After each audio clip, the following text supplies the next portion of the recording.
Hey, y'all, I'm Shane Sams, the host of the Flipped Lifestyle Podcast. Thank you so much for listening today. I always get excited on days I get to record the Flipped Lifestyle Podcast because I get to hang out with a real member from the Flipped Lifestyle community. I get to coach them up and help them take their online dream to the next level so they can change their family's future. And we've got a really awesome, deep conversation today with Flipped Lifestyle community member David Marquardt. David is struggling finding his idea. He's struggling settling on a niche. But he really, really wants to start an online business because even though he's running a successful wedding business with dozens of employees, this was a business he inherited from somebody else. It's not his passion. It's not his mission. And even though it makes a good living, even though him and his wife run this business very successfully, even though they survived and thrived during the global pandemic in a world where weddings were literally shut down, he's just not happy.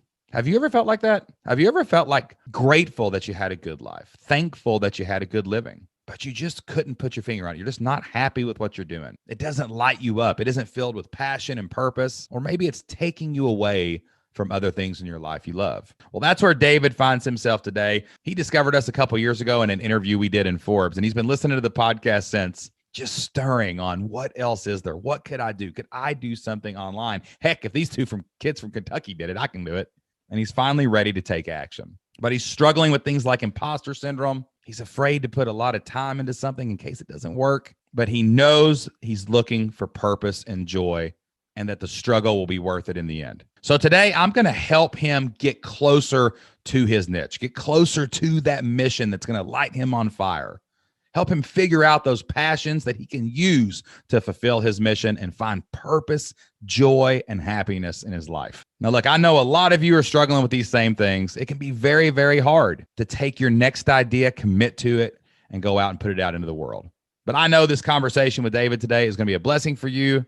I know it's going to help you work through some of these mindset struggles, and you're going to realize you're not alone. So wherever you are listening today, thank you so much for tuning in. I'll be back with you after I talk to David. So wherever you are listening to the Flipped Lifestyle Podcast, thank you so much for tuning in. I hope it helps you on your journey, and I hope you enjoy the show. Welcome to the Flipped Lifestyle Podcast, where life always comes before work. We're your hosts, Shane and Jocelyn Sams. We're a real family that figured out how to make our entire living online. And now, we help other families do the same. Are you ready to flip your life? All right, let's get started. What is going on, everybody? Welcome back to the Flipped Lifestyle Podcast. It is great to be back with you again today. I'm super excited to help another member of the Flipped Lifestyle community figure out their idea, find and use their God-given talents to create something amazing that can change their family's future. And my guest today is Flipped Lifestyle member David Marquardt. What's up, David? Hey, not much. I'm happy to be here. Thanks for having me. Dude, I am pumped. You've got some really good, I always get to prep a little bit. My team makes me this amazing sheet that has all the questions in it. You fill out this form, and you've got some awesome questions, man, that I think a lot of people are going to be getting tons of value out of today. But before we get started, tell me a little bit about you, about what you do in the real world, and like what you're trying to do online. What's your background? Well, it's for me, it's actually kind of a hard one to always answer, but I'm kind of a jack of all trades. My wife and I, we have two kids, two beautiful kids. They're 6 and 8. They are the reason we do everything from day one that they were born. Amen, brother. I like to hear that, man. You know, my wife and I own a business. It's a retail shop. It's a wedding business, and it's successful. You know, this last year was actually extremely difficult, obviously. Sure. You know, when they couldn't have weddings, that's hard in a wedding shop. Right? That is exactly it. But they were still happening. People were still finding ways to do it in their backyards and everything. But, you know, we survived. We made it through, and man, did it teach us a lot of lessons, a lot of really hard lessons. And one of the things that it taught us is that we are not on the right path. We are, while the business is successful, we live a fairly comfortable life. We're very blessed that way. We're not happy, and we're not spending enough time with our kids. We're not in our calling. I think that's kind of what my wife and I have really gotten to really understand over the last I'd say really the last 12 months. I also do a little bit of consulting on the side as well for a software company. I enjoy it. You know, I'm a tech geek as well. I'm a process guy. Not quite my jam though, you know? Yeah. Just kind of like, it's like when you're throwing darts and you're hitting like all around the dartboard, and it feels you feel good. You're like, I'm in the circle. It's just that big circle on the outside. I'm nowhere near the bullseye kind of deal. Nope, right. Not yet. And, you know, and I think, you know, I absolutely love the way that you guys work from 10 to 2. You spend a lot of family time. And I think that is, and quite honestly, I think everybody should work 4 hours a day, but I suppose I probably shouldn't say that. Maybe I should say that, but I think it's good. I mean, I think most people end up being productive only 4 hours out of the day anyway. You know, I think that's, at least that's what I found with myself. And, you know, we need more freedom. And we need to flip our life. That's good, man. So tell me about the wedding business real quick, just for a little bit more context before we jump into fears and ideas and stuff. Yeah. So do you guys sell like what retail for wedding? Is it like supplies? Is it chairs? Is it like, what do you do? Wedding gowns, bridesmaid gowns, wedding attire. And then also suits, tuxedos, dresses for the moms. How'd you guys get into that? Girls, proms. What's that? How'd you guys get into that? Well, my wife's mom started it about 25 years ago. My wife and I took it over. It's a legacy thing. A little while, gotcha. A few years back, yeah. Yeah, so it's a continuation of someone else's business. Someone else's dream. Kind of someone else's dream, and you guys had a chance to kind of pick up and run with it. That's correct, yep. Do that. Yep, and it's been successful. Yeah. Does your wife want to continue the wedding thing, or does she also feel like she's kind of being pulled in different directions? She's being pulled in a different direction as well. Yeah. It's interesting. I've got this new concept I've been working on lately. You know, like one thing that we do is like we really try to we understand there's 168 hours a week, and we understand that non-negotiables have to go on there first. And that's what's so hard when you're running especially a real world physical retail business. Like you got to be there, you know? Mm-hmm. So sometimes that non-negotiable goes on the calendar before the true priorities, you know? Yes. And what I've learned over the last few years, especially since we've been building a team around us more, which is something that you eventually get to do when you're online business. So like I've noticed that like my work hours, as long as I've got, you know, breakfast with my kids and we go take them to school, then me and Jocelyn come home, spend a little time together in the morning. At that point, as long as I'm doing what's in flow, what I'm loving to do, like I love to talk to my members. I love hanging out with you. Like I got a couple calls with a couple different members today. Looking forward to that. It's no big deal. I love emails. Everybody that's on my email list knows they're getting one every day. It's from me, right? But I love storytelling. And as you start to rebuild a new life, like seeking your calling, seeking your purpose and everything, like, you know, it's important to say like, well, what is really important? What do I want to do? What do I want on the calendar first? Then the hours don't really matter. You know, like that 4-hour work week dream. I've done that. We did that back in like 2016 and 17 when our first business was just passive as it could get out. Right.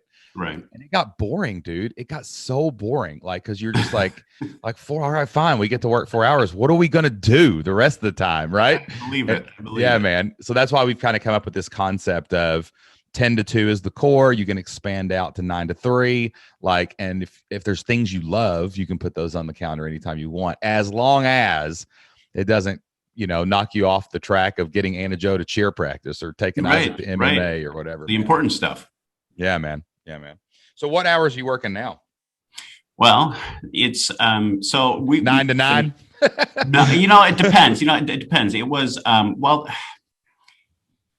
so it was, really right up until about 2017, that's really what it was. It was a 9 to 9 thing, and it was just struggle. And then we started really turning a corner right in about 2018 where we started really learning how to hire and learning how to scale. And, you know, we right before the pandemic hit, we were at our peak at about 35 employees. And it was, you know, we were humming along, you know, it was, you know, we were starting to deal with like the really nitty gritty, the crusties of the business at that point, which, you know, the stuff that kind of got stale after what you kind of shove off in a corner and deal with. But it was really humming along. But now the hours that we work now are it's pretty flexible. We do come in at about 10, but we're leaving like 5 and 6. But the crises, the fires, they pop up at all times of the day, and it's just especially a wedding stressful. business. Good Lord, have mercy. You got Yeah, brides involved, and well, that love all your brides out there, but some of you guys, right.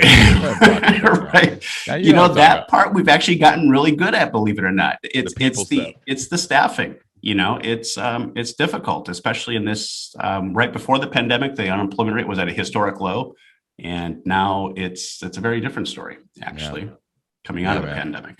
So so that's what feels like it sucks the life and energy out of you, is just all these people, all these things, all this stuff. Like there's constantly new people involved because a new wedding, new person every time. And and again, like there's this concept that we work on. I don't even know what I call it yet, but like, there's 3 major categories in your life. There's you, there's your relationship with others, and then there's your work. That's what you do. And when you overlay those on top of each other, because all areas of our life blend together. People think they can compartmentalize and have perfect boundaries, but it's not true, right? You just can't do it. I don't care if you're a 9-to-5er or you're doing your own thing. It's just not possible. Right.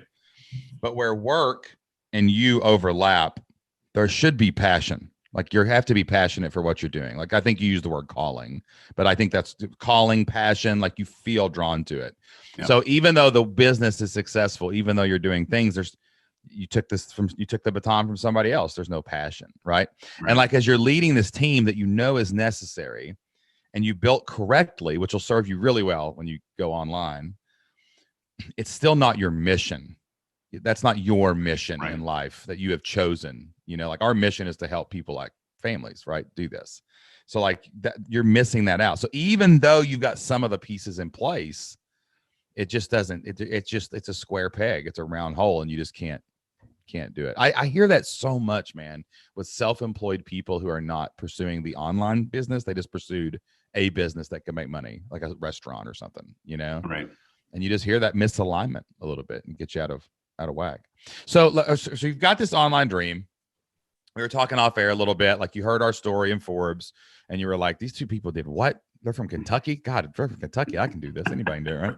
Like, so like when was that? When did you discover Flipped Lifestyle, or when you were kind of researching online business? I think about 2 years ago. Yeah. No kidding. 2 years? You just got to have this percolating up in your head for about 2 years. That's how it worked. Yep. Yeah, man. That's amazing, dude. I love that. Like sometimes it just, you got to process, right?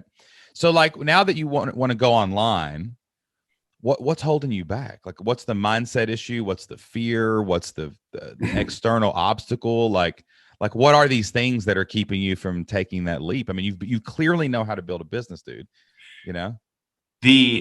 I think this has taken a lot for me to admit. I have to say, I think it's imposter syndrome a little bit. And I don't know why. The weird thing is that I get, when I'm at different trade shows, I'll have different, some of my business friends come up and just start talking about employees, and they've got like 1 or 2 or none, or they're about ready to hire them. And they're like, oh, payroll. Ugh. They get all nervous about it. And, it's that's just part of my life. And I don't particularly enjoy it, but, bringing people on board is like, it's retail. I mean, it's just what you do. I mean, it's just, you're doing that every other month. And so, but I think it's that and that's one of the bigger ones. I think, and 2 is it being worth the time too. I think it's, you're going to laugh at this, Shane. I'm coming up on my 40th birthday. And I'm kind of starting to realize, especially with the kids, and I think maybe I should blame my kids for this one, but I've noticed that the time, it's like somebody, after I had my first child, it's like somebody took a cinder block and dropped it on the gas pedal, and it didn't. Oh yeah, man. Up. It's crazy. It's unbelievable. And it's unbelievable. It's kind of sad, actually. Yeah. I was talking to somebody about this the other day. Like when you're a new parent, and I'm just talking about the stages I've been through for everybody that's a new parent out there. I'm not knocking anybody. But it is new, and you feel new, and your kids are close together like ours are. So like they're little at the same time. And then there's this weird change around 9 where they start forming true relationships with other people, and the complexity of that comes in. Then all of a sudden they're in activities, and you're running around and doing all those things, and life goes from 0 to 100 so fast. And like that transition from about not like Anna Joe's 10 now and Isaac's 12, but 8 to 10 on both of them. Mm-hmm. It was really stressful, like on our marriage, on our relationship, on just you just learn so much about humanity when your kids start having human problems instead of I'm hungry, you know. I think that contributes to the speed of it, you know, like why it gets so you just don't know what you're doing and you're just confused every day, you know. If you were going to start an online business, if you were, I want to be careful using the word purpose and calling, because I believe that the way you take care of yourself, the way your relationships are served, and the way and the work you put in actually adds up to purpose. I don't think it's the other way around. I don't think you find your purpose first. I think if you choose a passion, choose a mission, and choose to put your family first, and then revolve every decision around that, purpose emerges. Yeah, man. So like, I want to be careful using that, but like, what niche are you drawn to? What purpose or calling are you drawn to? What is that passion or that mission? If you had all the passions and mission on the table and you got to choose, what would you pick up? If I had to choose just one, yeah, man, two or three. We got. Let's explore. Right. Well, I think that's kind of. I think that's kind of what I'm kind of. You know, if I had to put the first one right on the table, the one that comes to mind. I mean, this took me a long time to really get to the point where I can actually articulate it. But first and foremost, I do like helping people. And I love seeing people succeed, and I love removing barriers to that success where and I think there are maybe a number of different areas where I could help at least a small business owner with, the 10 years of experience, that we have. You survived the pandemic in the wedding business. If that's not chops, there are no chops. I mean, seriously, man, you know what I mean? Yeah. Like you're crazy, man. I know, man. Rough. Man, if you saw us a year ago, we had no hair left. I cannot imagine. What state are you in? Where are you at? Wisconsin. Yeah, man. It's just all over, man. It's been nuts. So like, do you want to talk about business though? I mean, is that really like, is it your, like, the things I'm passionate about are like storytelling, right? Like I love analogies. I sit and pencil out analogies all the time. That's a passion of mine, is just to use my creativity to link things together as an educator. Like that's why I was drawn to teaching and coaching football, because I like to connect the dots for people. That's my passion. That's storytelling is probably my passion, but my mission is to make sure that as many moms and dads as possible can take their kids to school in the morning. Right. That's my mission. And like so I know you'd be good at that. And you've probably listened to the podcast. I tell people to start there, but like, what's passionate about that? What's your mission? I really like that question. I think that's such a poignant question. It really gets right to the heart of it. And I think, I've got like a little bit, I've been kind of really going through a lot of the ins and outs of what I could possibly talk about. But I think you hit the nail right on the head. What I'm passionate about is helping people live a better quality of life. Yeah. And I guess there are a number of ways to do that. And I think, I've been in those situations where it's, where I'm working 9 to 9. And sometimes when we, the most recent build out that we did, to try to cut corners, I cut corners in terms of cost. I did a lot of the build out myself. It was a $150,000 build out, but I was served as a general contractor. I was putting drywall up. I was knocking walls down. I was putting ceilings up. I was, replacing light fixtures, that type of thing. But I was literally working overnight at some points and actually falling asleep on the floor at the shop. And I don't know, that wasn't a good quality of life. And I needed to look at this in a much different way. Like, what got you to the place, like you clearly got to the place where you had more margin to even start thinking about the next dream, like online business. So like, what made you stop putting drywall up and stop doing all the work and actually get your schedule from 9 to 9 to 9 to 5, which I think would be a dream for most people that own some kind of shop? I hate to say this, but I think I kind of needed to go through that. And I kind of needed to you know how you kind of like go through the really difficult periods in your life, and you really, after you go through those difficult periods in your life, it really teaches you, you know, what you really do have. And I think the pandemic is a great example for all of us. And I think, you know, last year in particular it really cemented for me the value of my family and the value of the time that I spend with them. You know, even though, you know, while we were shut down, we still worked. We still worked in the cloud, and we were still shipping stuff out. You know, our people still needed us. Yeah. But you know, we were working at home for 2 months, and we were there with our kids, and we were forced to be a bigger part of their you know, their education, and really seeing really how they develop, how they grow. And it really showed us what we're missing. So I guess, you know, kind of circling back a little bit, being able to see, you know, going through those really tough times, you know, with staffing, with, you know, you mentioned something, you know, I think you in the course you talked about, you know, somebody else having control over your life, and, you know, over the decisions that you make about your family. And you know, as a business owner, that doesn't always go away, because, you know, as staffing happens, you know, let's say somebody doesn't show up for you know, somebody's sick, or like, you know, this last year that happened a lot.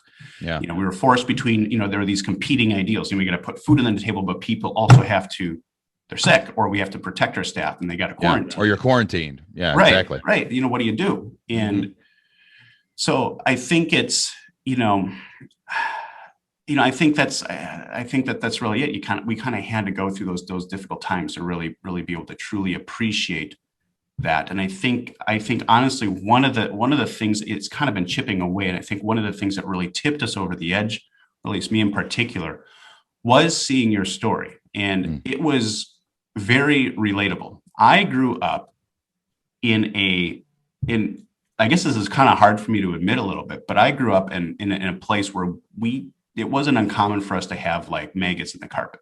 You know, we had no money growing up. If I wanted a new pair of pants, I had to go out and I had to find a way to buy the pair of pants. I had to, you know, I worked on farm jobs. I worked, you know, if I wanted a new basketball, I had to find, you know, the $6-7 to go get to buy the basketball. So, you know, it's, you know, being able to go through those things really, you know, it really teaches you the true grit and the true appreciation of, you know, of what could be. And I think, you know, your life, and I'm sorry, I don't mean to put words in your mouth at all, or make it, you know, seem like that, but I think I really identified. I think you used a term, a phrase where you had your bumper duct taped together. Is that correct? Oh yeah, my knee. Yeah. So I've been through that. You know, I used the gray tape though. That silver tape looks just like the paint job. I took my time and I got it up there pretty good. Put a little spray paint over top of it. If I was going fast enough, you couldn't tell. Yeah,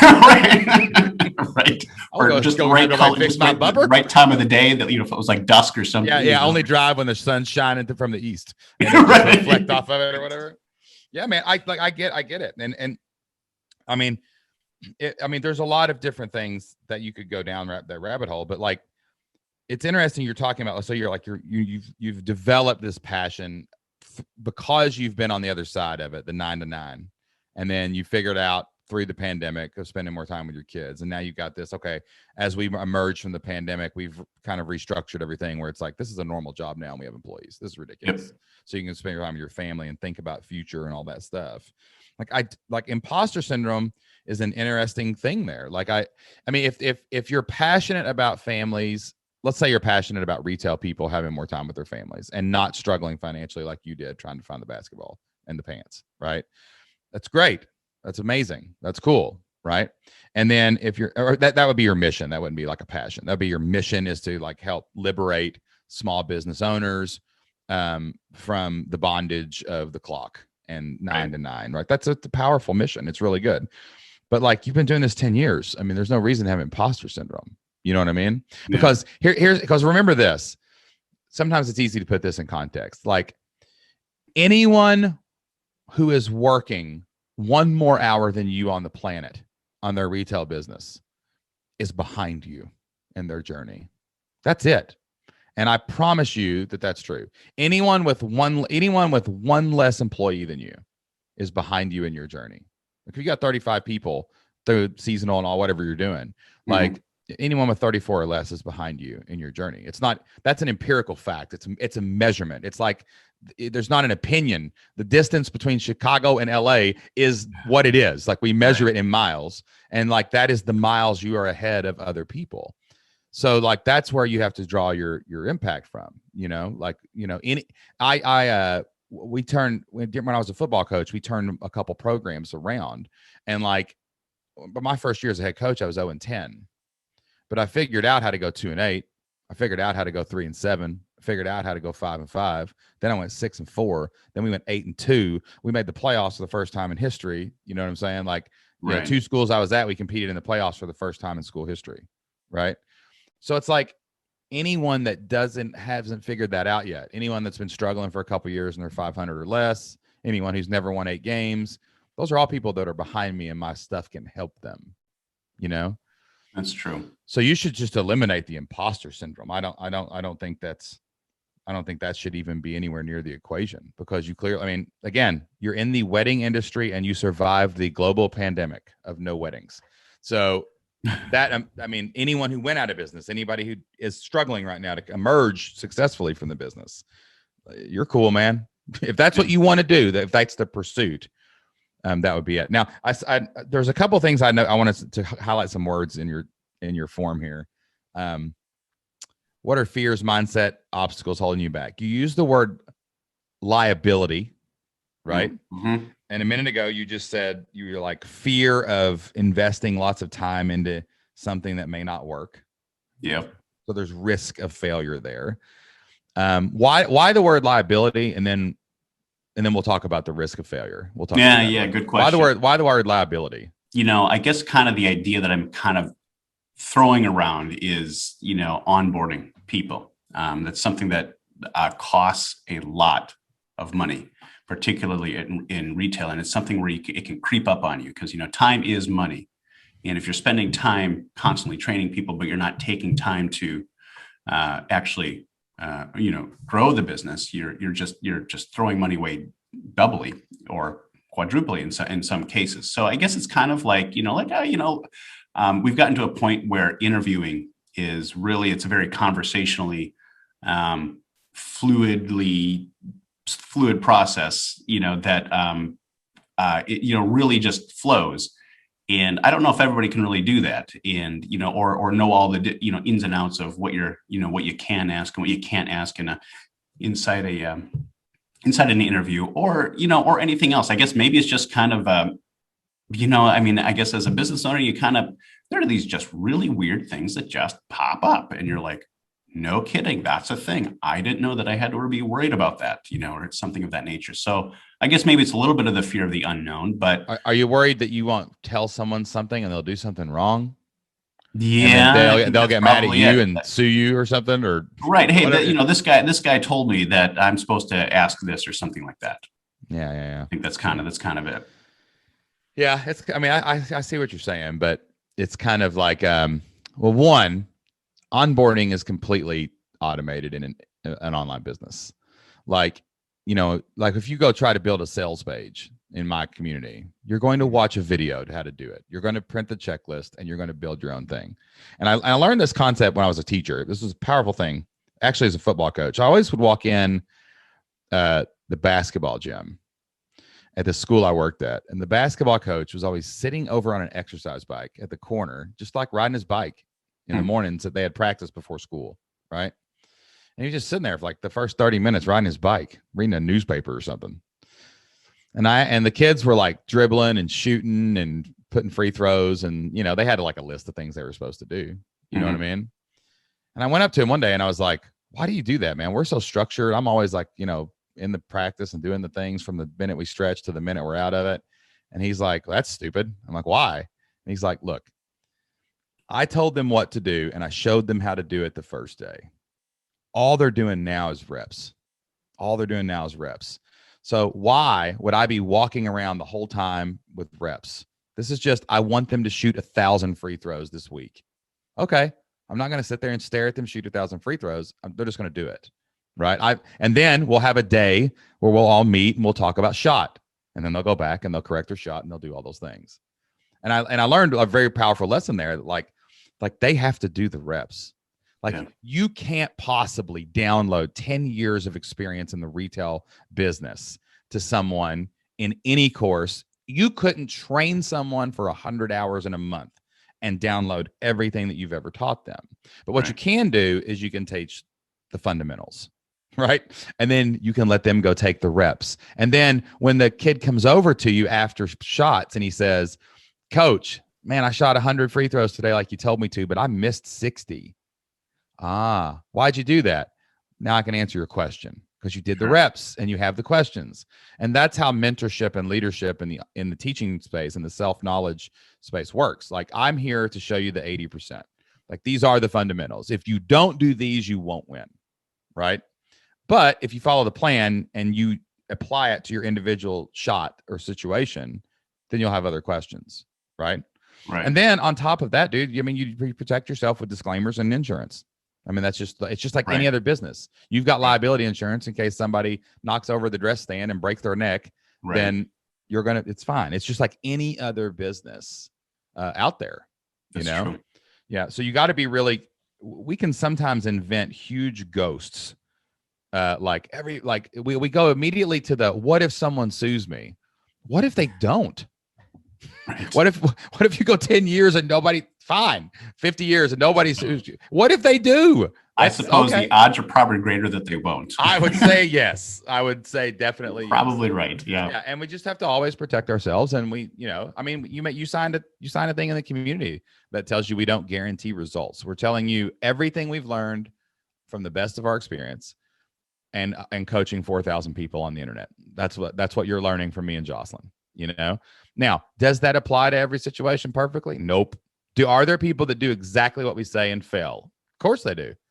Their idea didn't work. They weren't competitive. They did something, whatever, right? But they go back to the drawing board and they do something else. That's the same thing with what you would be doing. I think I also hear a fear of this. You said, I'm afraid of investing lots of time and money into something that doesn't work. Guess what? It may not.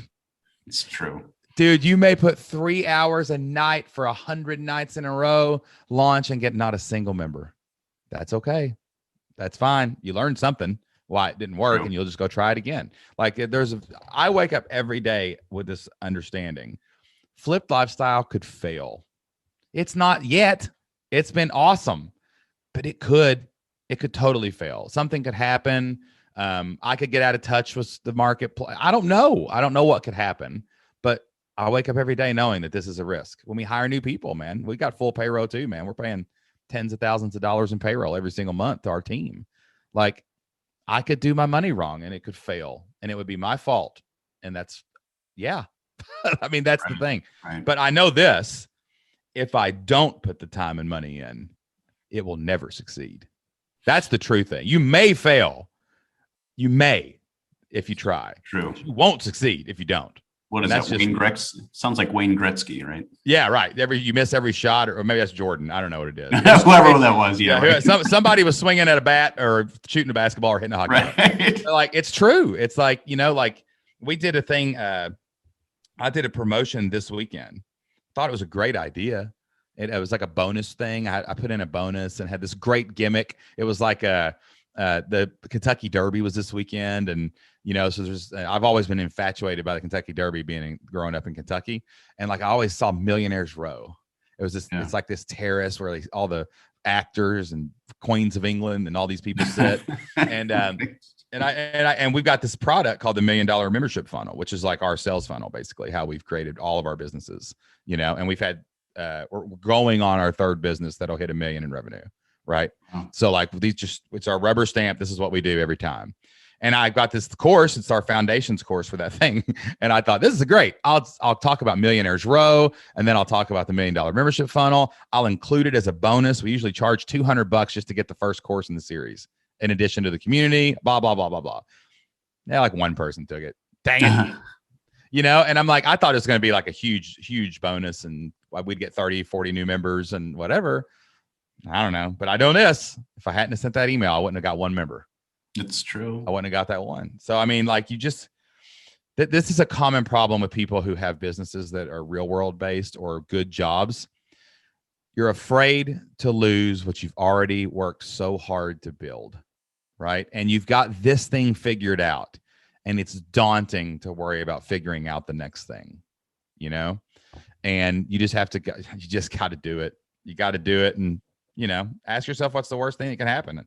Oh no, I still have a successful wedding business. I survived the pandemic and employs 35 people, and I work decent hours and see my kids in the afternoons. Oh, well, that's the worst thing that can happen. Right? That's true. It's true. You know, it's true. So like, how do you like, what do you think now? Like, how do you feel about that? Like, it's one thing to say it's true, but like, what's the block keeping it from being embraced and saying, I just got to do this thing, you know, whatever it ends up being? You know, I think what's really resonating with me, Shane, is the purpose. And I think that's kind of, I'm a purpose-driven person, and I think it's, that's a really a gold nugget for me. I think you kind of really dug deep into the why, and I hadn't gotten quite that far yet. And I think it's true. I'm looking to help people, and I think that's. I think maybe I've lost a little bit of that with where I'm at right now. And maybe that's easy to do when you're running a business because you have to turn the gears. Your Oz behind the curtain right now. Yeah. So let's talk about purpose for a second, and then we'll talk about some more general questions about your ideas. Okay. I really want to stress. I really think I've had an epiphany about this lately, and I'm trying to articulate it better because I feel like I've touched on something that I think could really help people, and that's this. Like, it's not about finding your purpose. The more I study purpose and leadership and success, like everybody's like, I think it's almost a crutch or an excuse that people are like, I'm trying to find my calling. You know what I'm saying? I'm trying to find my purpose. That's not, the things add up to the purpose. So let's say your mission. If your mission is to help, I don't know what this is. We'll talk about ideas here in a second, but like if your mission is to say, I can help retail people working 9 to 9 get back to 10 to 4 or whatever. You know what I'm saying? That would change people's lives, like, period. Because some people do love their retail business. Like, it's not always a handoff situation. Oh, yeah. So that's your mission. Now, and this is where I think it's a lie to start with passions. I think that anyone who tells you to follow your passions is probably no clue what they're doing, and they're stressed out, and they're just wishing they had passions.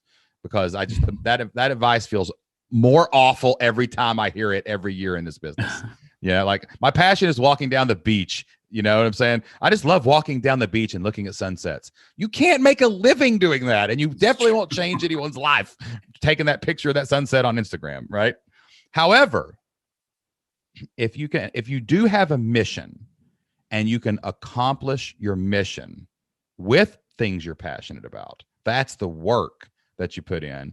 I'll work 50 hours a week. I never want to retire because I can focus on that, you know? So I like my mission, period, is to help working parents take their wisdom and experience that they've picked up over the years, monetize that so that they can make their own living on the internet, which will free them to make better choices for their family and spend more time with their kids and do all those things. That's my mission in life. The things I'm passionate about are storytelling. The things I'm passionate about are writing. I love to actually write things down. Like, I can sit in front of a keyboard for 15 hours, right? Especially when I'm writing emails, because I know that I'm going to communicate this to hundreds of people. I get some instant gratification out of it. It's not like I'm writing a book. I struggle writing books. I don't struggle writing emails, right? Right. I'm passionate about being with other humans and talking. This is how I process is out loud. So guess what? I've done 1,000 podcasts. You know what I mean? Right. And I built my team around me in this exact way. Like, everybody's like, well, you've got to be a CEO and you've got to do this. No, I don't. I have to build the team that functions to allow me to have my passions and them to have their passions and the other people to have their passions. So my team frees me to do three things. I podcast, I write emails, and I inspire and motivate the team. That's how I lead my team. I'm not a micromanager. I'm not doing that. I meet with my team every single Monday. And my job is, like, yesterday, my assistant was really tired. She's worked really hard lately on some stuff because we got a lot going on. And we have a coaching thing that I do on Monday nights with about 10 of our members. It's called the Round Table. And she usually comes to that. And I just said, I felt it in the morning meeting. And I said, I appreciate everything you've been doing lately. And I just really want you to not come to the meeting tonight. I want you to go rest, get to bed early, and you need to catch up on some sleep. You look like you've been really pushing it. That's how I lead. I'm not going to sit here and try and figure out. I set strategy and I lead like that. That's what I do. I motivate and inspire. I email people and I talk.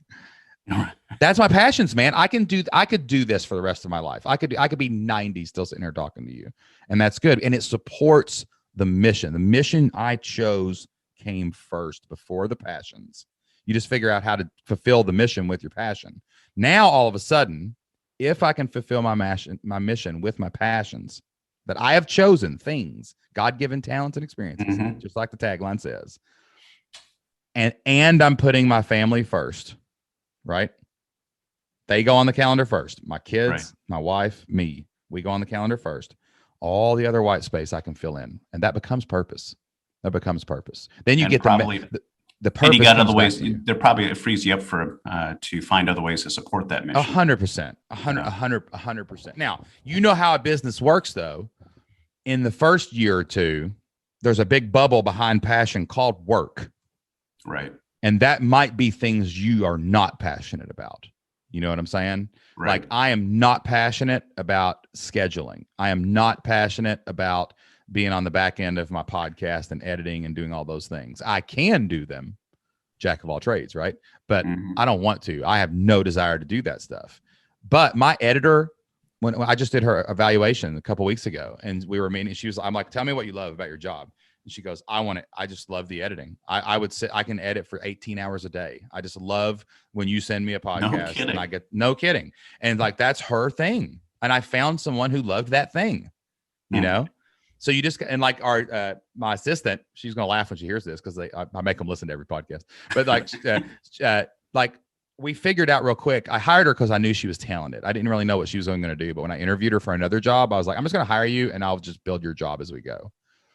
And we quickly figured out that she lives and dies by the calendar. Like, she can work in scheduling and on a calendar and tick the boxes of those appointments. Like, she has access to me and Jocelyn and everyone's calendar, and she makes sure all the boxes get ticked. That's beautiful. And she just runs my schedule, and she loves it. It's tiring because I'm running all over the place, but she loves it, right? So I have taken her passion for organization, accumulating, clicking boxes, and we've plugged it in to support the mission. And I took my editor's I'm trying to get her more and more editing and less other tasks, because she loves to do that. My other person who started, she's our community manager, but she also loves tech. And I'm slowly moving her out of community manager, and I'm probably going to hire somebody else, because I'm trying to get her. She loves tinkering. She loves messing with the systems, and that passion can plug into the mission. Boom. All of a sudden, everybody's passionate about what they're doing every day. The work disappears. The time goes away. And that's what you need to do. Like, you've got to say, it's not your idea. It's the mission that you've got to settle in on, and purpose emerges from mission. Yeah, I like that. Everybody's got to set that. So I guess that would be my next question. Like, you're talking on here a lot, like, will my course sell? Will people follow me? Of course they will. There's somebody out there, right? If you do a good job. But like, what is your, like, that, you got to decide your mission. And I'm not saying we can hash it out right here too and talk about it, but like, what hill do you want to charge every day? If you figure that out, the idea and the niche will flow from it. Right. Right. Because it's not finding, I'm a Christian. I am a believer in divine purpose and divine appointment. I mean, I know God put me here for his reason. Right. But I also believe in agency. And I think he looks down and says, you have to choose to go and pick up your staff and choose which city you're going to go and where you're going to do and what you're going to say, and like, pick the mission, right? With your God-given talents and experiences. So we have to have agency in that thing. And if everybody would just get a mission, man, online business becomes easy, because you can't be stopped once you're on a mission. You know what I'm saying? Yeah, that's true. Yeah. Mission. So your mission is helping enough parents, people who have kids, I guess. Can you articulate your mission again? I just kind of want to. My mission is to help people find and use their wisdom and God-given talents and experiences to go out and create income for themselves. I don't even care if you're self-employed. You might be a freelancer. It doesn't matter to me. I just want you to gain control over your income, because income is the tool that humans use to buy freedom, period. Right. That's how you get freedom. It doesn't matter if you agree with me. It doesn't matter if you're a hippie out there going, but love and peace, man. No, that is not how the world works. So if you take control of your income and your talents and your wisdom and your experiences, notice I don't focus on talents. Everybody's not 7'4" and can be in the NBA, right? But everyone has experiences. Everyone gains wisdom, and everyone can reach back and help people behind them. If you're talented on top of it, that's going to make even more money. It's fine. But once you take control of your income, you get to control your time. You don't get to control your time until you're in charge of your income, until you can say to a client, you're fired, until you can say to a boss, I quit, until you can look in the mirror and say, I can pay the bills. Like, you don't get to control your time. So anything short of that means when your kid calls you sick, you may have to call somebody else to go pick them up. Or when you're sick, you get to ask somebody to take a day off. Or you don't get to control those 168 hours, those 24 hours, those 60 minutes of 16 hours you're awake every day. And that's where power comes from. You know what I'm saying? Right. So like, that's my mission. Now, how do I do that? How do I choose to do that? There's a lot of ways to fulfill that mission. I was talking to Dan Miller yesterday, who's a guy that he wrote 48 Days to Work You Love. We were emailing back and forth about some things, and I respect him crazy, man. He has changed more lives than I can even count with his books, right? That's how he chooses to articulate his mission into the world. I choose to do it through podcasting and email and my community. That's how I choose to fulfill my mission, because those are my passions. Talking is better than writing a book to me. Emailing is one to many, and I love to send out the masses, and inspire them to take action. In the community is where I build deep relationships like me and you are building right now. Right. You know what I mean? Right. So it doesn't matter. The passions can be picked after the mission is chosen. It's like taking a hill. Do we need this gun? Do we need that gun? Do we need helicopters? Do we need jets? Like, those are the things we need. The passion, everybody tries to start with passion, man. It's not going to work. Got to pick a mission first. Yeah, it's true. It's true. I guess, as you're kind of saying that, I'm trying to let things percolate in my back of my head, just kind of what my mission would be. I mean, I guess on its most basic sense, my mission is to help people really achieve a bit more freedom. And I think that's kind of the idea. Ooh, that's a good thing you just said there. You said a bit more. That was a cool way to say that. Because like everybody's pitching the dream of what they think is the dream, like get the Lamborghini, go walk on the beach, all that stuff, right? Yeah, right. But like, I think that some people, like, if I open a pizza shop, and I love my pizza shop, and I want to serve my community, and I just love it. I love doing this. Or I own a coffee shop or something, right? But I'm working 9 to 9. I'd love a bit more freedom, because then I'd get to do what I love and I'd be free. Like, if you just said, wouldn't it be nice to work 3 hours less a day? I can show you how. That's it.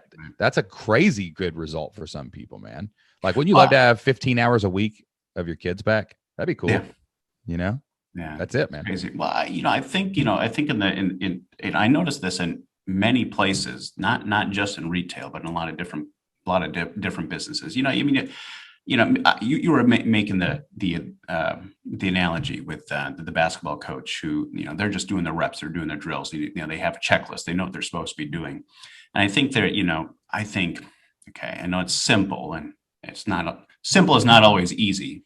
But having a checklist, anybody can have a checklist, but that there's an art there. That's one element of maybe like onboarding. And I think that's kind of where I was going with before with onboarding employees. Yeah, you got a lot of this automated stuff, you come on board and you automate a lot of things, but in some cases, how do you create that automation beyond the basics of getting their payroll set up? How do you teach the culture of the business? How do you teach how to interview? How do you teach? How do you place people in your business that are going to stick for a long time, are going to fit your culture, are actually going to support you and and the mission inside the business? And I think there's a lot of people that kind of they look at hiring people and they're like, okay, well, I'm going to hire you. Okay, now just watch what we do and you'll learn your job. And there's a lot more to that.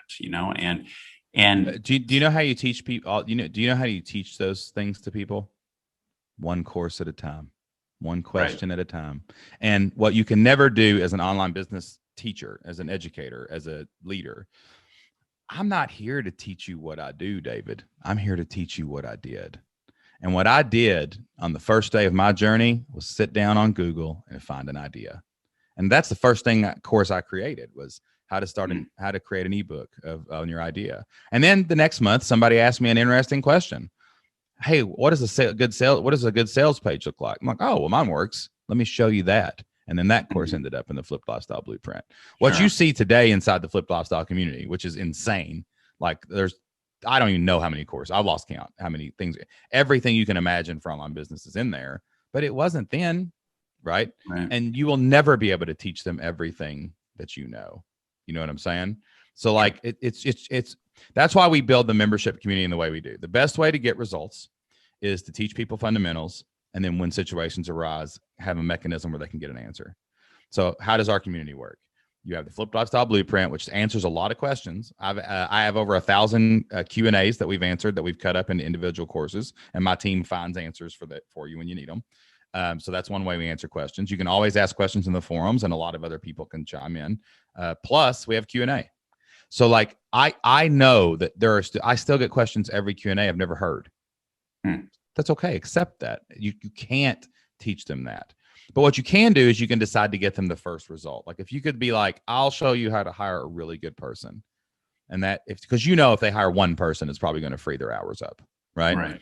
You could just start there. And then the other stuff will emerge from that. You know what I'm saying? Yeah. Hey, look, there's a really, I probably shouldn't say this on the internet, but there's a cool domain, retailfreedom.com. Okay. Like that would be epic. Like that, something like that is what I'm feeling coming out of you. Like I know how to help. I know how I got more free. And if I could help people get more free, that would make me happy. You know what I'm saying? And then maybe that grows to a place where you sell the wedding business or you get rid of it and you don't have to do it anymore. You know what I mean? Right. That's fine. But you know how to make those transitions. You know what I'm saying? Yeah. So like that's where you've got to get to. That and I'll tell you this, I feel this from you because I felt it myself. You said, I'm gonna circle back to close this up at the beginning of the interview today, or the interview, it's not an interview, we're just hanging out. But like this session is, you were talking about like, I just don't know what to do. I just don't know what to think. I don't know what to do, whatever. I just, and like I've been listening to you for 2 years, and I found you 2 years ago, and I've been just letting it sit in my head. Look, man, you'll be here 2 more years if you don't try something. And that's true. Your mission, you could totally try something, this thing that we've been kind of, we haven't even got to it yet. That's fine. That's what we'll do in the community. But like you could sit here 2 more years just wrestling with it, or you could try it. And here's what's great. If it doesn't work, delete the website. No one will ever know. It doesn't matter. Like this is not what I started doing on the internet. I started out like dad blogging and selling worksheets and helping elementary librarians teach people how to read and like football playbooks. And like, I don't do any of that anymore. You know what I mean? Right. But it got me to where I am because I started something. Right. Yeah. And if everyone would start something, they would get farther along for sure. That's the truth. Hey, man. All right, man. Well, listen, great chat today, dude. Listen, I know sometimes these chats are interesting because the goal is not necessarily to solve the world's hunger problems every time we chat. But I think if we go into the community now, let's go to the forums and be like wrestle out loud with your mission. Watch the idea courses again. But I want to challenge you to within 14 days to pick something and go for it. And if you're scared about the time investment, then start slow. Talk to your wife and be like, can we put 5 hours a week in this together? Like I'll do these 3, you do those 2, and we'll just kind of see what happens. Tag team it. Yeah, man. And just make it time, for each other where you hang out together or something. And then just start it. Just see where you can end up. Maybe it's your first course. That's usually where we start. Like, what would I teach someone? If you had 1 week if I flew in to Wisconsin, mm-hmm. and you had 5 days with me, and you couldn't teach me everything, you had to teach me my next step. What would you teach me to get free and stop working 9 to 9 in my retail business. Okay. That's a good way to put it. That's it. That's what you build first.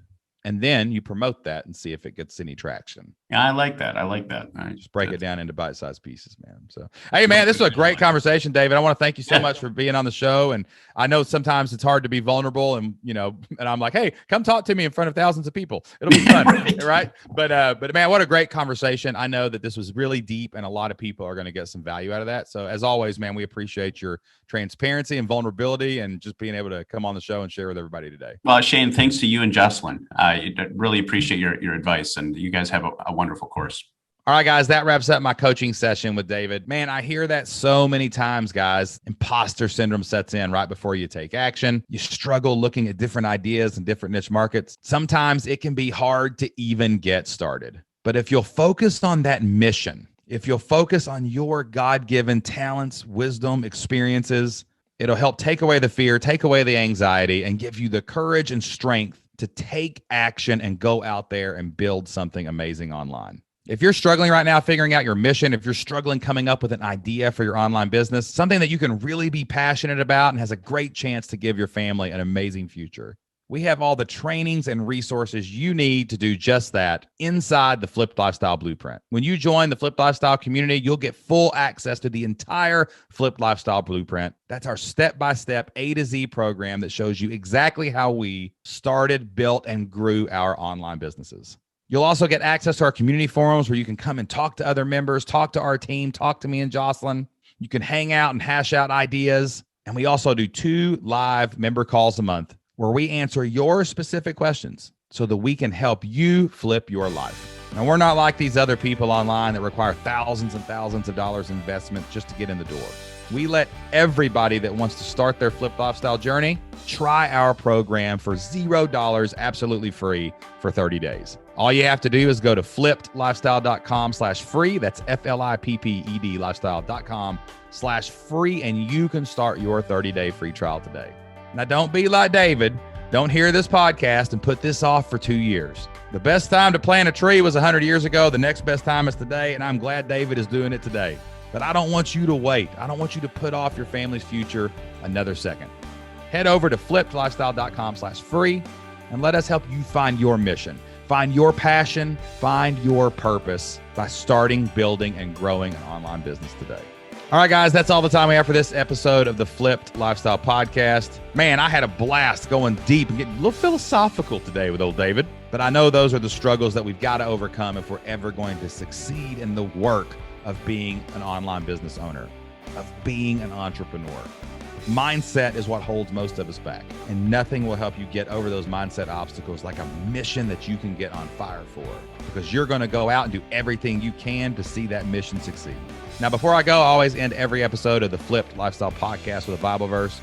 My wife, Jocelyn, and I get a lot of our inspiration and motivation from the Bible, and I love to share some of that wisdom with you. Today's Bible verse comes from 1 Peter chapter 4, verse 10. The Bible says, "As each has received a gift, use it to serve one another as good stewards of God's varied graces." We all have varied talents. We all have varied experiences. I wouldn't know the first thing about walking into a wedding shop and selling a dress, but David's got it figured out, and he's got 35 employees helping him do it. We are all given these talents. We are all given these experiences.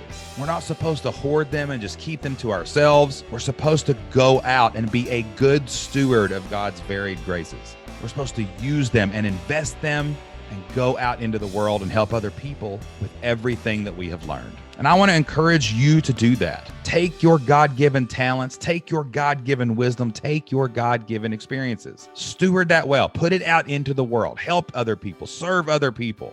And you will be amazed at the blessings that flow back.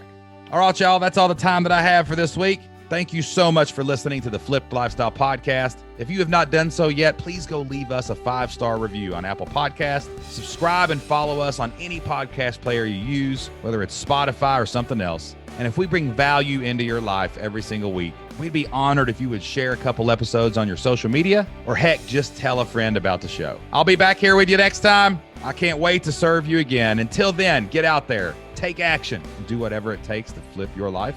We'll see you then.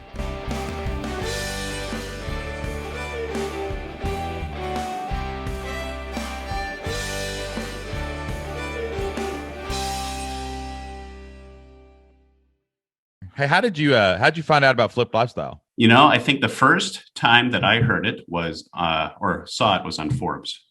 I saw an article. And I'm like, what? They did what? They did what? Right, yeah. I still look at that article and go, wait, what? We did what? Right. You know what I'm saying? That's the way it is, man.